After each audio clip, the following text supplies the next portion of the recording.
Come on, man. I know you can do it. Sure, you're a little older, but you are mighty. What'd you think I was talking about? Get your mind out of my gutter. Go watch this ad to cleanse your soul. We interrupt this video for money! Do you want a gaming PC but don't want the headache of having to build it yourself? Well, pcbros.tech has you covered no matter what your budget is. Like their budget streamer PC featuring an Intel 12100 and an RTX 3050. Or maybe you want something a little more custom like their gaming and streaming PC with an Intel 13700K and an RTX 4070 Ti Super. And no, I didn't have a stroke, Nvidia named it that.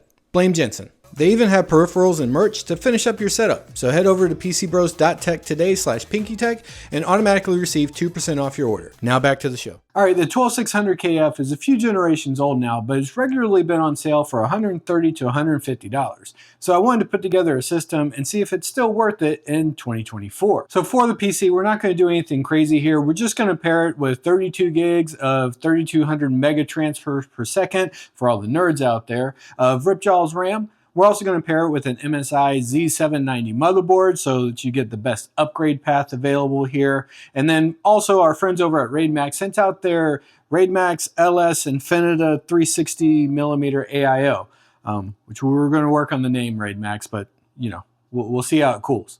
Now for storage, we're going to add in a 1TB Kingston RAM, which will help with, load times, but basically nothing else. We're going to pair that with the Segotep 750-watt power supply, as well as the Segotep Endura Plus Pro Plus PC case. And did you know Segotep made cases? Some guy reviewed that. I'll leave a card. Don't leave yet. We'll watch it after this video. And for the GPU, we're going to pair it with an RX 7600. Now, the RX 7600 was not my first choice of GPU, but I was thinking with my, wallet. What'd you think I was going to say? But I think the RX 7600 will do just fine. And I want you to remember this moment right now. All right, so now let's put the PC together. Damn, I'm good. And stop complaining. You never watch the build montage anyway. I see you guys skipping through it in my analytics, so don't even at me. Now, before we get started on the benchmark, I did want to mention one thing.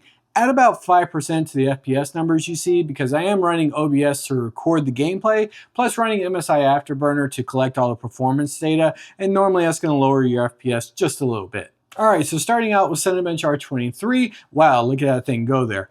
We actually got a score of 16,804, which is very, very respectable, especially when you consider we're doing all the screen recording in the background.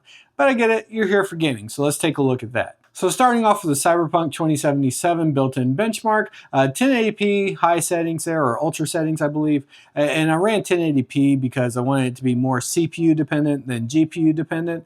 But at 1080p ultra settings with no upscaling, we got a very respectable 78 FPS, even though I thought the CPU would actually be a bit more engaged than what it was during the benchmark. Moving on to Rainbow Six Siege, once again 1080p ultra settings, and we saw almost 300 FPS. And by the way, can we just say wow to the temps on this RaidMax LS Infinita 360mm AIO?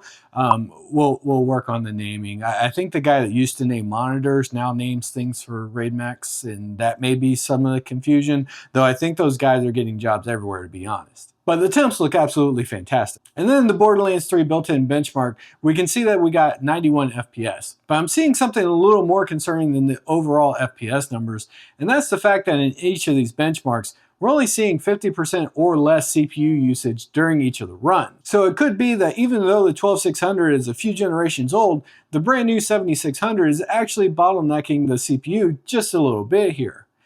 If only I had a better GPU to benchmark it with. This here is my personal RX 7800 XT.